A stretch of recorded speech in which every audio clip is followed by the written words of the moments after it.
Social Security is a big topic for a lot of people. So let's kind of go through some of the timing and the strategies and just generally what you need to know about Social Security. Real quick before we get started, a little bit about Fort Pitt and Covitz. We're a fiduciary investment management firm. We do all of our decisions in-house. We're not farming it out. While we're a larger firm, we are very much a boutique feel. Everyone has a dedicated service team. Every client has a dedicated service team. So you have that intimate, deep understanding, very strong relationship, which also corresponds into an excellent, exceptional client service experience, one that's really focused on transparency. Uh, I guess maybe I should handle this slide, Roman, not you. Yeah, Um, you take this one. Real quick, my name is Bryson. I'm a certified financial planner and recently just obtained the National Social Security Advisor designation. Uh, One of my passions right now is about Social Security. Did a extensive study on it. But if you want to know another fun tidbit about me, a big passion of mine is beagles. So if you're ever interested in talking about dogs, don't hesitate to reach out to me. I'll take this one too, if you don't mind. Uh, Okay. Roman Day will be hosting with Bryson Roof here. Excited to have you all on the call, and thank you for joining us. An advisor here with Fort Pitt Capital as well. Um, Outside of work, wife and I are involved in our church community there. Love getting outdoors as much as possible, and have a now 4-month-old son who candidly takes a lot of our time. And it's a great adventure in and of itself. Excited to have you all on the call today. A little bit of housekeeping on how to interact. We hope to keep it as conversational as we can. We're able to see the questions as they come in, and we'll likely answer many of those either as they're on the topic we're discussing or at the end of the call as well. If you're on a mobile device, you're able to tap your screen to ask questions or get a handout. We do have an attachment here for the webinar as well. And if you're joining us today, oh, there you are, little Q&A box you can check. If you're joining us today on a computer, you have the raise a hand or Q&A just at the very bottom of your screen, probably about here, that you're able to use. And we encourage any and all interaction questions as they pop up, and we'll be happy to circle back to those. Without further introduction, we'll pivot back to Bryson for our NSA presentation here. Perfect. Thanks, Roman. And just a clarification, Roman said reach out with any questions. Big thing with Social Security is a lot of your questions will be very specific to you. So we'll talk generally, but if it's very specific to you, we'll probably follow up directly with you and answer the true specifics. We did already get one question Mhm. about it looks like their Social Security statement isn't accurate. And that happens a lot. The best way to handle that is proactively to actually go to the Social Security Administration, sit down, have an appointment with them, and discuss that. Um, Bring proof, whether it's a W-2, whether it's a 1099, to showcase that you think that the numbers aren't accurate. So without further ado, let's talk a little bit about Social Security. Obviously, I kind of touched base real quick on that this is more of an educational and we're talking high level, but if we need to get into more depth, we'll be happy to chat one-on-one. So quick quiz, how many times does the average person claim Social Security? Rome, let's go to the next slide. We'll touch base on that through this. So typically it's once. However, there are provisions that if you change your mind in the first 12 months, you can do a U-turn, meaning you can change your mind. Um, so let's say you take Social Security at 62, and prior to turning 63, you say, you know what, I don't need this benefit. I kind of regret it. I understand that if I take Social Security early, I get a lower benefit. I want to change my mind. The only caveat to that is you have to pay back your full benefits. So if you collected for 6 months, you do have to pay back the 6 months, but your Social Security benefits will grow during that time frame. And if you wait until full retirement age, you would get your full benefit. Um, we'll talk about some other stipulations about changing your mind later in the presentation, but that's just kind of a fun way to start the presentation. Roman, you want to kind of touch on what the average benefit is going to be for most Yeah. people? Average benefit for 2025 was $1,976 per individual. And obviously that's subject to an annual raise, but per data that was released to us in 2025, that's what the average individual could have expected to see in Social Security. And we can look at taking that one step farther as to how that accumulates over the years, right? Everybody likes a raise. That's something we'll touch on as well with cost of living adjustment later in the presentation. But you can assume with your benefit, the average beneficiary would collect $281,410 inside of 10 years.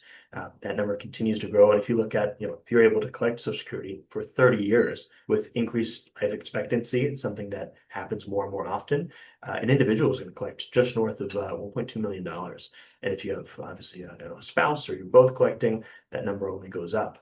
So it's really a significant part of comprehensive financial planning to look at that income power, something you've paid into through your wages, and something that you can take advantage of. And obviously is a big factor for many folks in their income and affects years in and through retirement.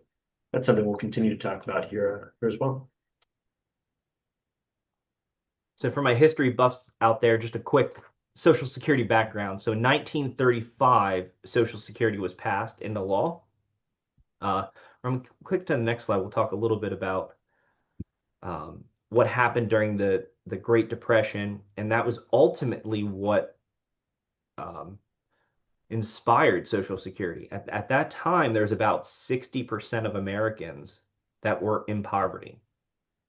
So it was designed to help with affording food, shelter, basic necessities. So let's take a look, Roman. So it was actually about 65% that were in poverty.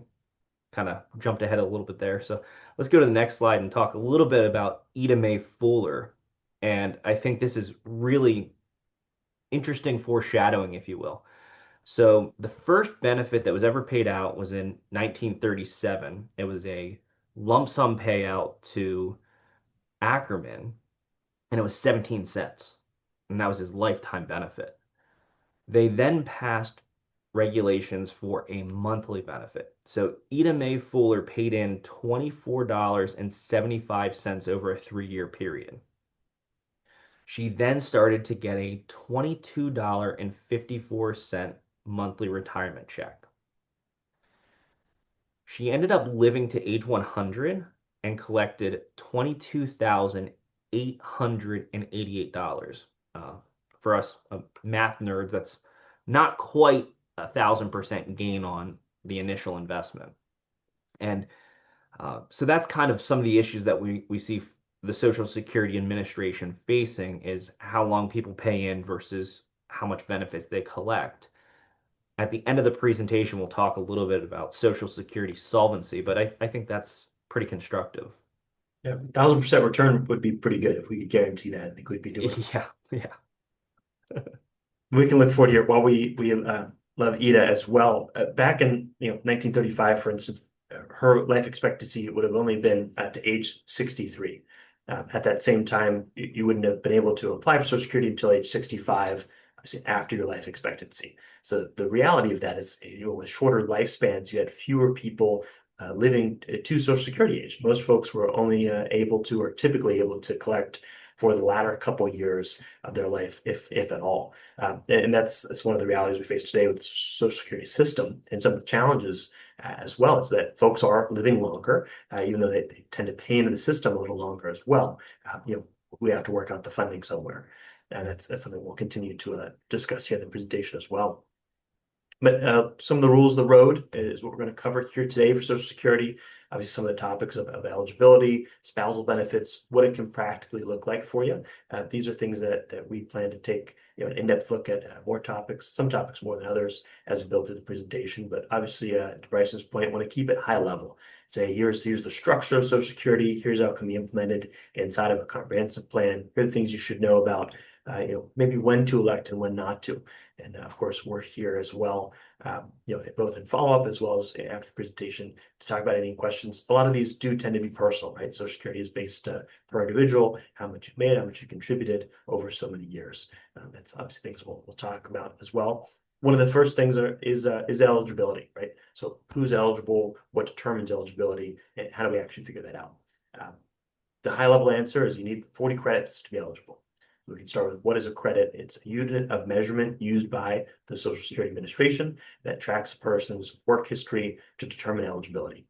The short of it is you're eligible to get 4 credits over the course of a working year where you meet said income requirements for the year and then pay into FICA or self-employed Social Security deduction at the end of the year, or Social Security tax, I should say, at the end of the year. So the requirements there would be, if you do the quick math, you're eligible to earn 4 credits a year maximum. So you would need 10 years of 4 credits a year to be eligible. And all that does is it flips the switch, so to speak, on your benefits, you being able to take benefits at your given age. And we'll look at the tables here that determine eligibility based on your age, how those have changed over time. But that's really what we look for from a high level point of view. 4 credits. In 2025, you needed to have earned at least $7,240 inside of the year and lived past October 1st to be eligible for all 4 credits for 2025. While we hope that's the case, it's a generally an achievable amount to obtain a credit, and that just makes you eligible in future years. And we can, moving forward too, is why pay in, right? Which obviously, if you have a working job, you don't have the choice of not paying into Social Security. What we do see is as planners here as well, it's an important part of the conversation. As our slide indicates here, it was designed to provide about 40% of retirees' total income. So what we talk about here in an application to financial planning is that it's not a blanket income replacement for many folks. Let's say we talk with a normal couple comes in. Let's say their combined benefits $3,500 a month. You're looking at $42,000 a year. Let's say they determine, hey, between being great grandparents, heading into Thanksgiving, they want to travel, we need $70,000 a year. Okay, well, if you have 42 from Social Security and you need 70, then we need about $20,000 to bridge that gap.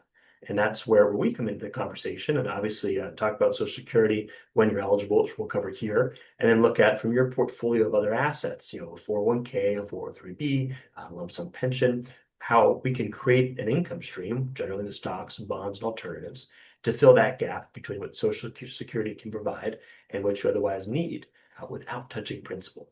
That's maybe a little in depth for this slide now, but that's part of our mix and what we do in finding that balance point with how Social Security can affect your comprehensive plan.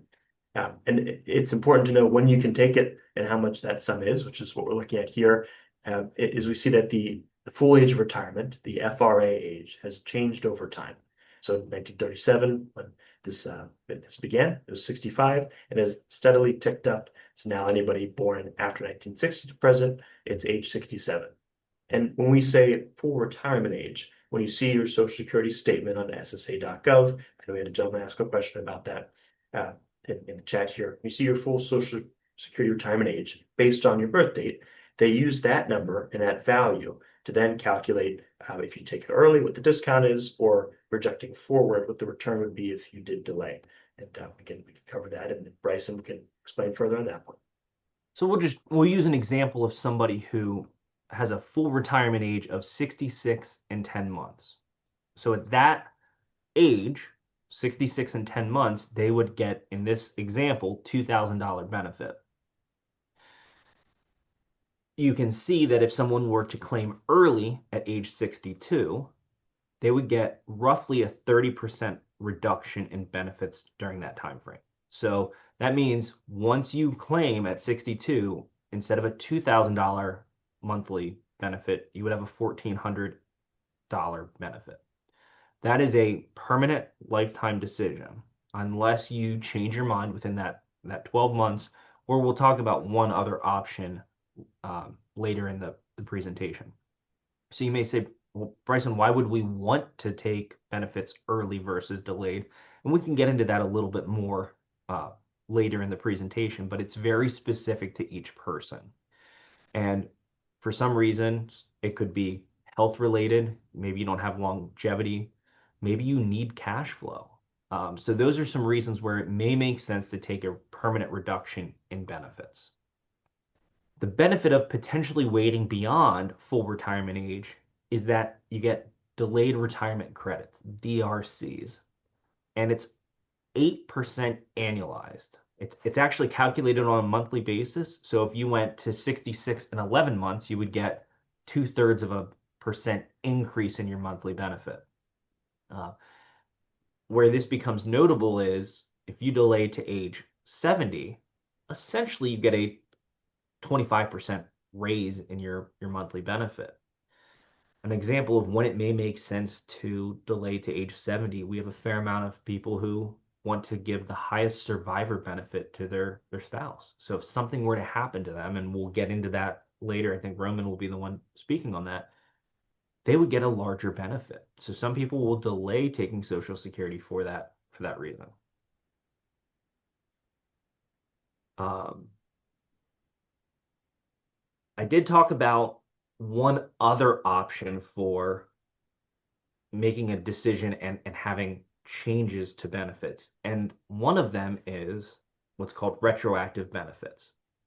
So if you wait to, let's say, 60, 67, and you waited or 6 months after your full retirement age, you could get up to 6 months of benefits paid out to you.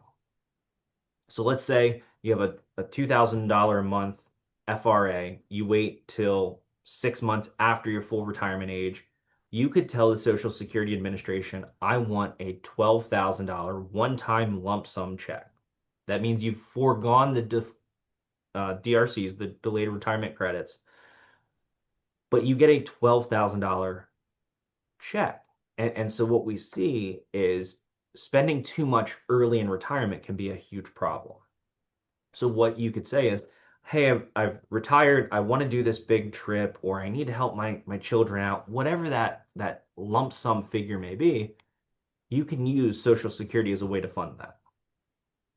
And looking ahead too, as far as what that factors that determine what your benefit will be, one of the most confusing topics, it seems, or at least talked about it in that light, is the spousal benefit, which doesn't have to be the most confusing part by any means, but there are a couple little nuances that we'll talk about here. And for our example on your screen, you can see we have Kyle and Stephanie.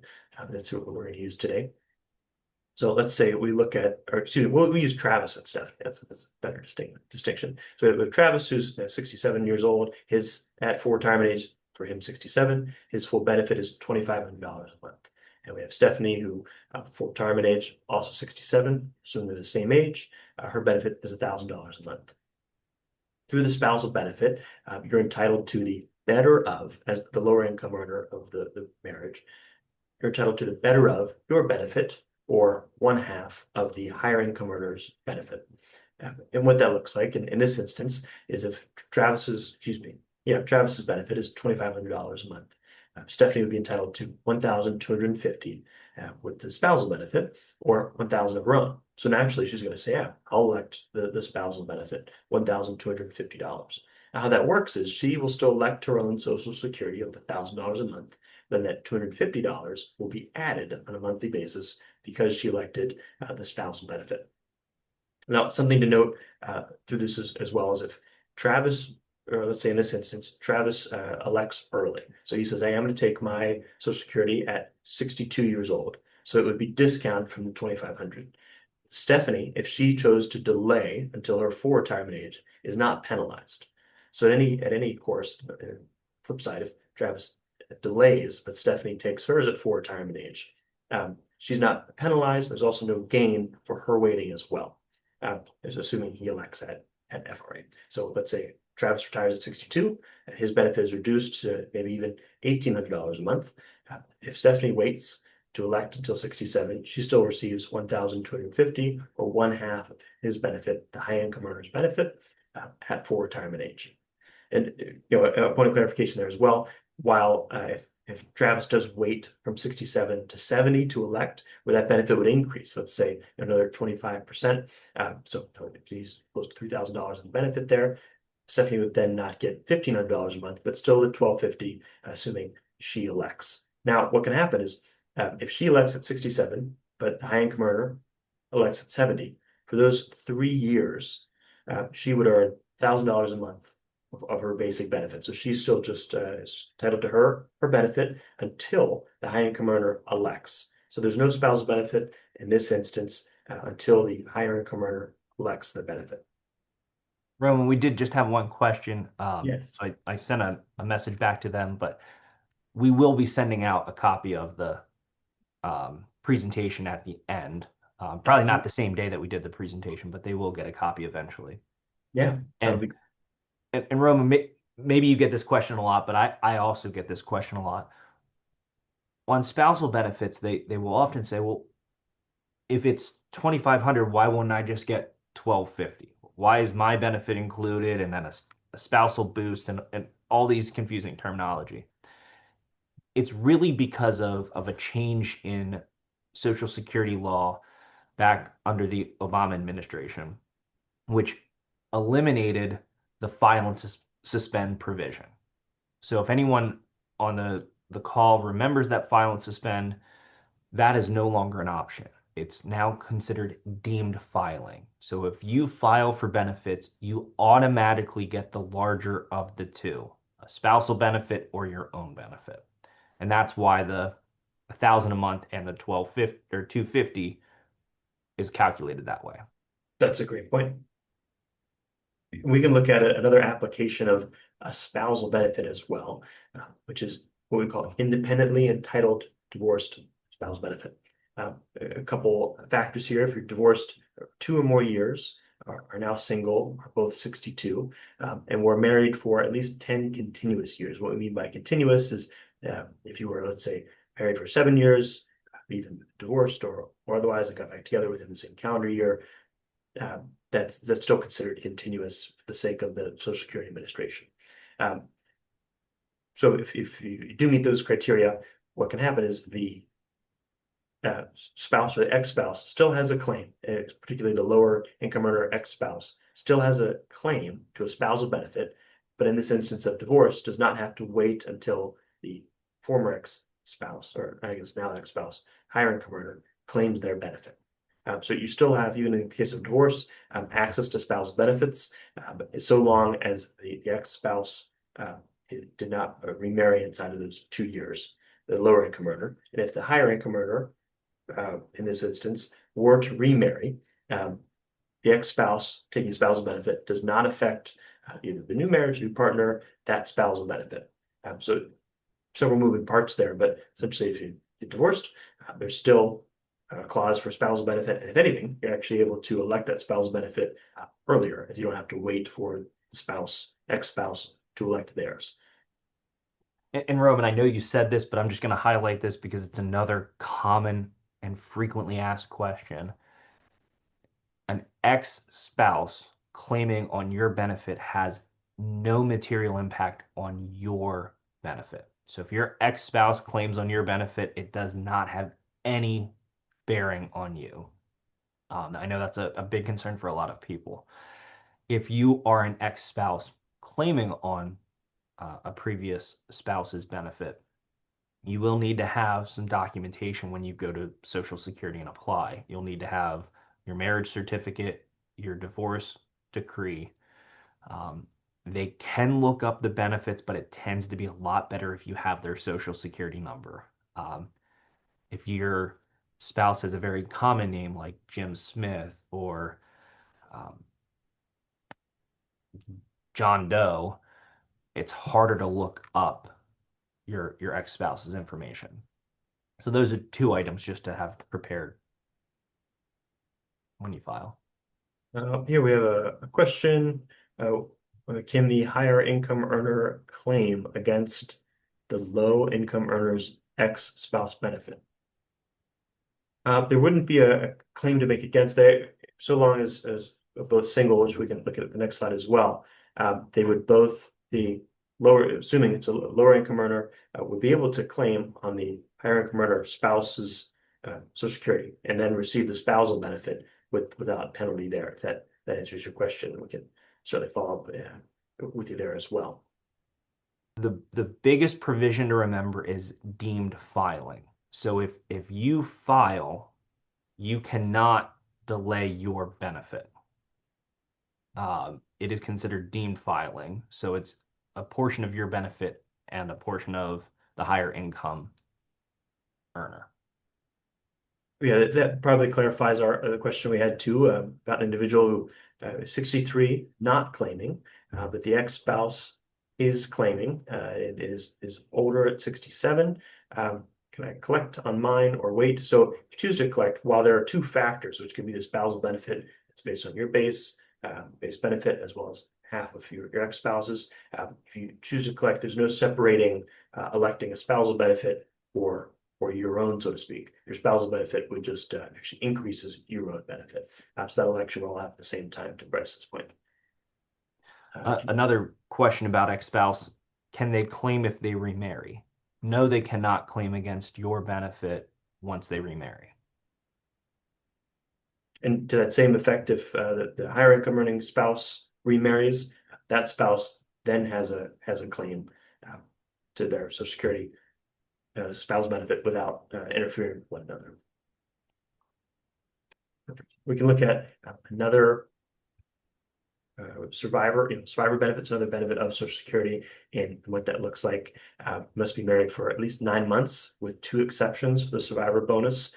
One is an accident, in which case, if you have not yet been married 9 months, there's an accident. The Social Security Administration will assume that pending the unfortunate incident that caused the higher earning spouse, for instance, to pass did not occur, that the marriage would have continued. They do make that assumption, and then you would be eligible. In the same breath, any military service, if anybody were to die in the line of duty to our country before having been married 9 months, that benefit is still able to be paid out as early as 60 years old, which we can look at here as well. Reduced benefits are available as early as 60. To receive that full survivor benefit, the spouse needs to wait until they reach their full retirement age. So that based on the spouse's full retirement age to receive the full benefit. And if you are the surviving spouse, you might be wondering about remarriage. You can still remarry after age 60 without it impacting your survivor benefits from a previous marriage. Roman, we did get a question on Social Security disability, and Okay. um, we have more of our presentation based on Social Security retirement, so we may want to follow up directly with this individual, but Social Security disability will eventually automatically convert to Social Security retirement benefits. So there's not an action that's required, but the Social Security disability at full retirement age will typically convert over to Social Security retirement benefits. Yes, yeah, we see your question and we'll follow up with you after. That's a personal one as well. All right, so after survivor benefit eligibility, Bryson, we'll go to you.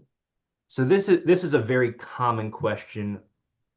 I keep saying common question because we get a lot of questions about Social Security, but the earnings test. And what does that mean? So prior to full retirement age, if you collect Social Security benefits and you are earning income, you will actually reduce your Social Security benefit. So if you retire from your career, you've worked um, as a teacher your whole life, you were a shop teacher, and you say, I'm still gonna do some work over the summer with a roofer. I taught shop. I know how to do everything. If you earn more than $23,400 and you're collecting benefits for every dollar over that $23,400 yearly income, your benefit will reduce. Now, that income threshold increases for the year that you reach full retirement age. Once you've exceeded full retirement age, there's no benefits withheld. So you can elect to work and receive benefits.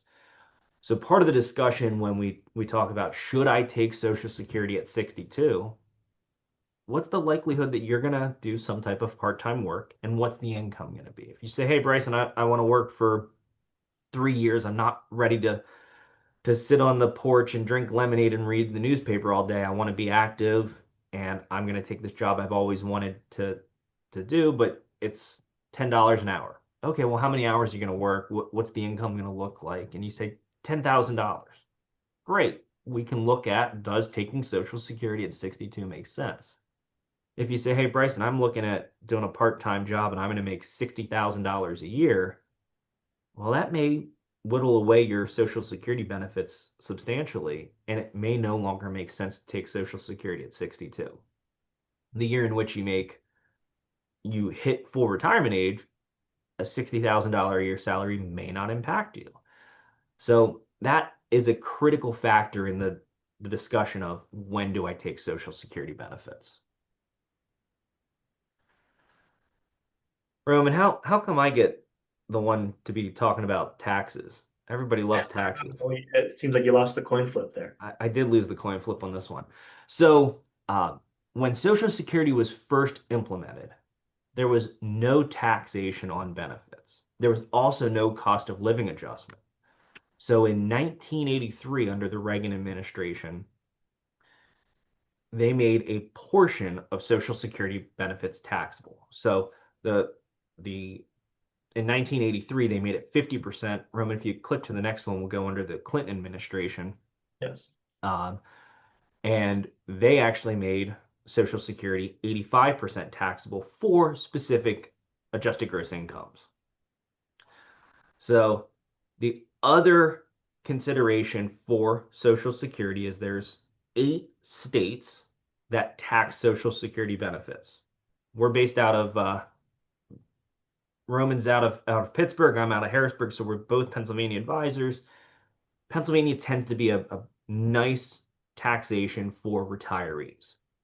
Not that paying taxes is ever fun, right, Roman? But we tend to have a better retirement taxation strategy.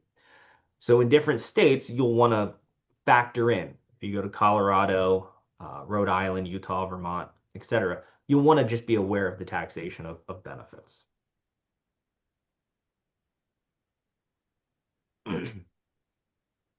So these are the different tax brackets that apply. And Roman, I see a couple questions coming in, so maybe I can handle the taxation and then we can Yes. cover some of those.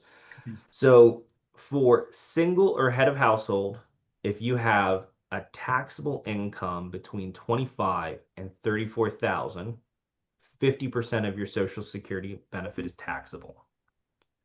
If you are single or head of household and your your modified adjusted gross income exceeds 34,000, 85% of your benefit is considered taxable. On a married filing jointly status, the 50% taxable benefit is between 32,000 and 44,000. And for a married filing jointly, if your income exceeds 44,000, then 85% of your benefit is considered included in taxation. Um, Roman, do you want to take a couple of these questions? Yeah, absolutely. We'll look at these here. When I saw it come in, if I'm the higher income earner, younger, and not yet collecting, my wife is collecting her benefit, not a spousal benefit. Does she get my higher for retirement age benefit automatically, or can she wait and let my benefit grow until it would have maxed out? So, good question. If you're the higher income earner, your benefit obviously is based on, and the spousal benefit is based on your full retirement age. So even if you were, let's say, full retirement age for you is 67, and you were to wait until 68, 69, or 70, the spousal benefit would not increase. So the DRC does not affect spousal benefit. It's based on your max age at 67, for instance. But the spousal benefit cannot even the difference that would be paid between what your wife is currently taking and the spousal benefit, that wouldn't go into effect until you elect. So in this instance, it may be advantageous, and I'm happy to go into more detail on this as well, to take it from high level, take it earlier if you did want to take advantage of the spousal benefit. So just to piggyback off of of Roman, when you finally collect based on deemed filing, she will get a spousal boost. So hers will get the higher benefit, assuming that there's a large enough difference between your two benefits. The potential benefit of waiting until age 70 is that you would be increasing her um, survivor benefit. So if you predecease her, you would have a larger spousal benefit or a larger survivor benefit for her. And I think one thing that we often get a lot of phone calls that people are new clients when they come to us, they say, I was not aware that when my spouse passed away, we only get to keep one of the two benefits. We don't get to keep both benefits. And so if your cash flow is based off of both of your social securities and that's what you've planned for your whole life, and now all of a sudden one benefit falls off, do you have enough savings to make up the differential? So I think when you're looking at should I take now so that the spousal boost kicks in early, or should I delay so that I have a higher um, survivor benefit? That's where financial planning comes into play to say, let's stress test this and see which one makes the most sense. Yeah. To Bryce's point, exactly. That's something we can build into a portfolio and actually show projections of what it would look like to have a larger survivor benefit or have a potentially a larger spousal benefit earlier. And then we can look at, hey, from basically now to age 100 or beyond, what does that look like in the long term for your portfolio? We'll take one more of these questions as well. Bryson, 'cause it piggybacks on what you were saying there. An individual had asked between taking at 67 or 68 or 69 or 70, how many years to break even?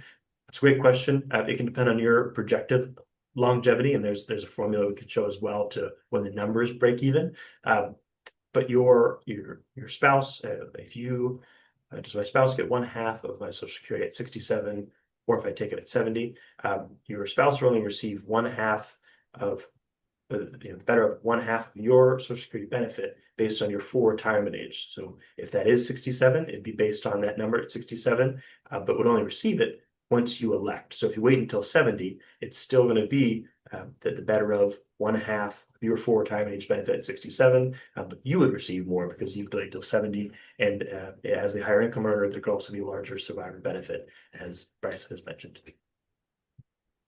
So I would just say for general planning, um, typically we see a break even point, and it's specific to different people and their full retirement age and benefits, et cetera. But delaying between 62 and 70, that 8 year gap, somewhere in your early 80s. I won't give a specific number at this stage because it's not constructive to give broad numbers or specific numbers, but somewhere in your early 80s. So if you say, uh, I have some health issues, my life expectancy is early 70s, then it may make sense to collect Social Security early.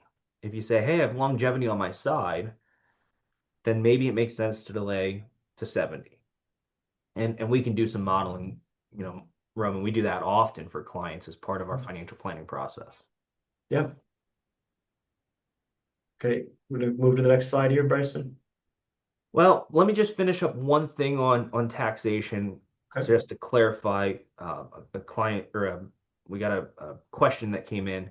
So if we earn more than 44,000, and it's a couple, a married couple, 85% of our Social Security are taxed, even if we start claiming at full retirement age. That is correct. So it's not that you're paying 85% tax on your Social Security, but 85% of your benefit would be taxable. 15% would be tax free. We have a clarification to a question, and then we'll move to the next slide here as well. And to clarify a previous question, I was asking about the survivor benefit. If I have not started collecting and I pass, can the survivor wait to allow my benefit to grow following my passing? Bryson? I'd have to look up clarifications on that. I've never had that question specifically. Yeah. But my suspicion is yes, you would be able to wait. They can't force you to take a benefit. Yeah, and very having seen a similar circumstance come to fruition. Unfortunately, somebody passed before they elected. They're still working. It was based on if they had elected at their age when they passed, and that was used as a calculation for the survivor benefit. But we can follow up with more Now, details about your situation. now, if they had already claimed, then you would assume the benefit that was already claimed. If they have not claimed, um, most typically, I would see that you could make that election. Absolutely.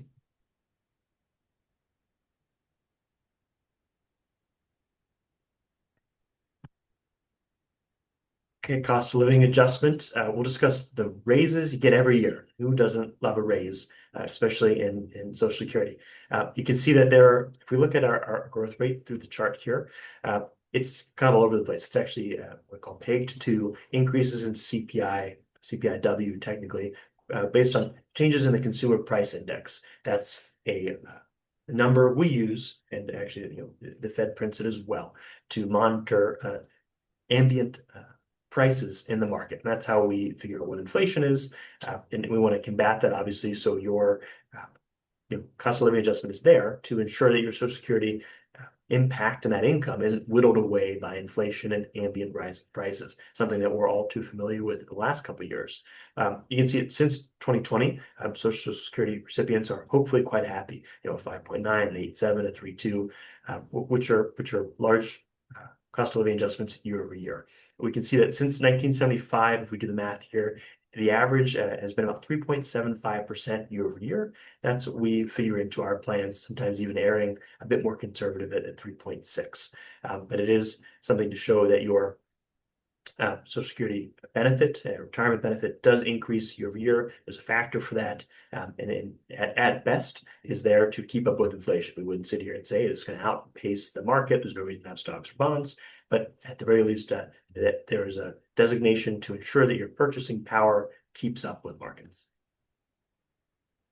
And Roman, just one thing before we move too far on from colas, it Yeah. is important to note that there were three different periods of time where there was no cost of living adjustment, most notably coming out of 2008, 2009. And I think the other thing that we need to factor in and plan for is the cost of living adjustment on Social Security benefits can be eroded by some of the costs associated with Medicare. So this year, we saw a good COLA adjustment for individuals, but Medicare Part B premiums went up significantly. So that did retract some of those COLA adjustments. We did also get another question, Roman, about Social Security benefits and taxation. Is there a Social Security benefit amount that does not get taxed? So that's income threshold based, right? So if you're below a certain threshold, then you do not get taxed on those benefits. And then there's a 50% would be taxed and 50% would not be taxed. And then there's a 85% would be taxed and 15% would not be taxed.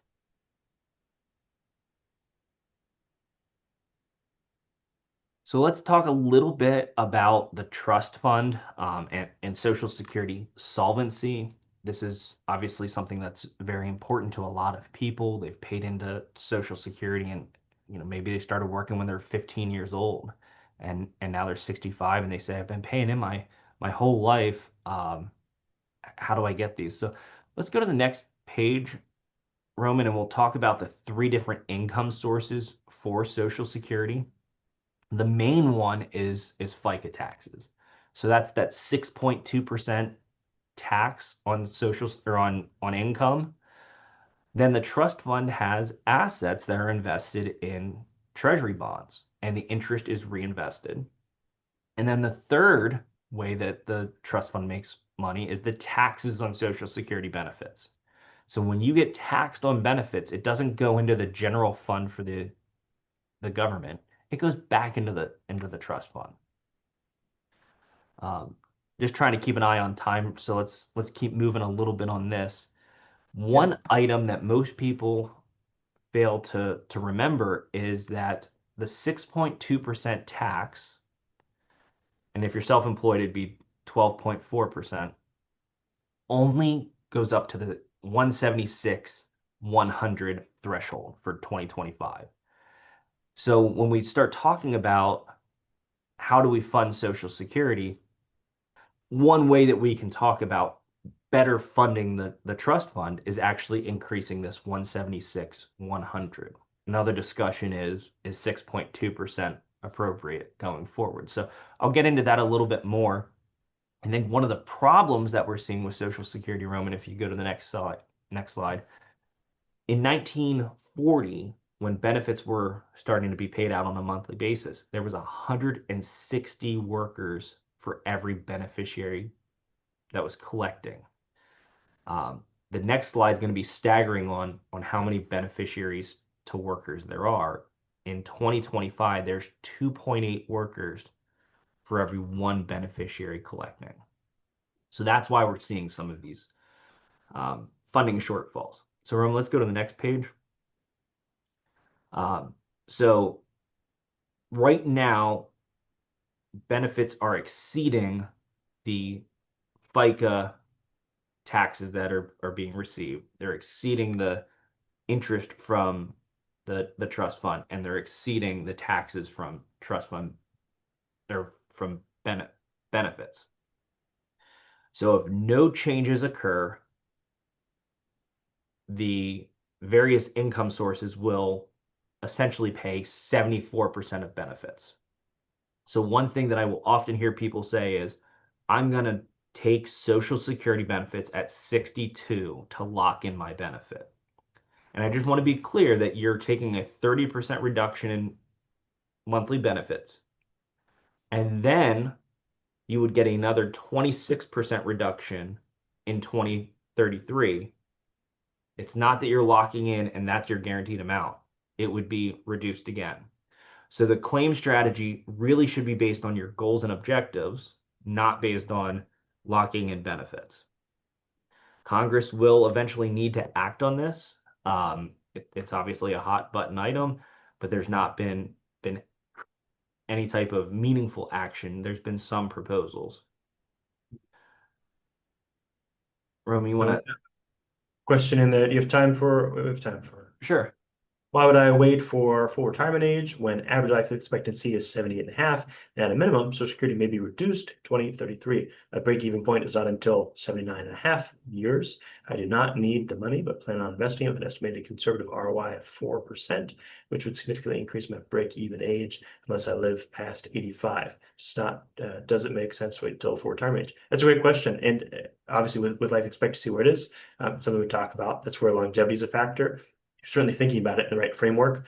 Yeah, I think that the question ultimately comes down to the goal, right? So is the goal to maximize inheritance? Then maybe you take it a little bit earlier so that you're living off of Social Security benefits and not pulling from your account. If the goal is to maximize benefits over your lifetime, then we need to look at that break even. If the goal is I have an estimated 4% rate of return, but if I delay past age 67, I'm getting 8% annualized increase. What's that interest arbitrage look like?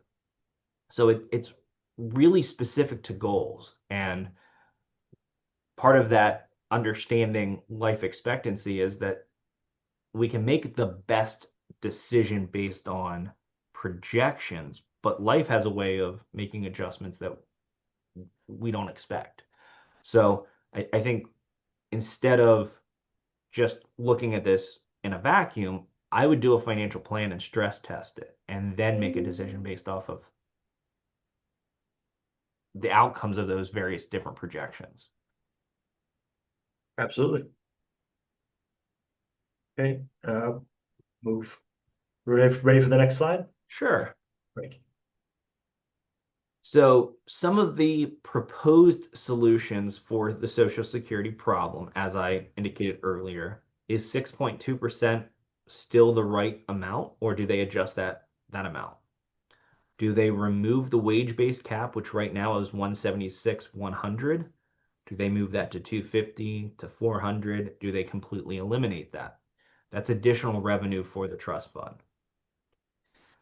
One item we didn't talk about, but they can adjust how benefits are calculated so that higher incomes have less impact on monthly benefits. In the past, they've adjusted full retirement age. When Social Security first came out in the 30s and 40s, it was age 65. Now it's 67. And with individuals having a longer life expectancy, do we see it maybe go to 68 or 69? Do we adjust the tax treatment of Social Security benefits? So instead of having a maximum of 85% of your benefit included in taxable income, is it 100% at certain thresholds?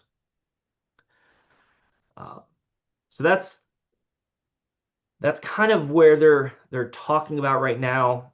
They're they're also talking about not impacting people that have been in the system for a long time, but for newer people coming into the system. So is that applied to younger generations? Is that for individuals under age 50? We'll see how Congress acts. And it'll take time for this to all ferret out. But at the current juncture in time, if Social Security trust fund runs dry, benefits will still be paid out. They will be paid out based off of the FICA tax rate that's coming in.